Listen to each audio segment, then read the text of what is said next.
How to record 4K video on your Samsung mobile. Hey guys, welcome back to another quick and short tutorial video. In this video we are going to learn how can you record 4K video on your Samsung mobile. It's a very easy and simple process to learn it. You have to watch this video till the very end.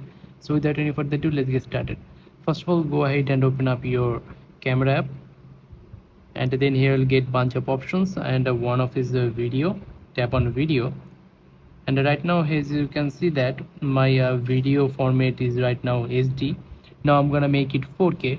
To make it 4K, all you have to do, tap on the video format at the upper right corner, tap on here, and after that you will get size. Next to size you will get Ultra HD, Full HD and HD. Tap on Ultra HD, and as you can see that Ultra HD resolution, that means it's 4K, and that's how you can enable 4K on your Samsung mobile. Now you can record 4K video on your mobile, and I hope you understand the full process. If you think this video is useful, then don't forget to like this video and subscribe to the channel. I will catch you in the next video. Till then, take care. Goodbye.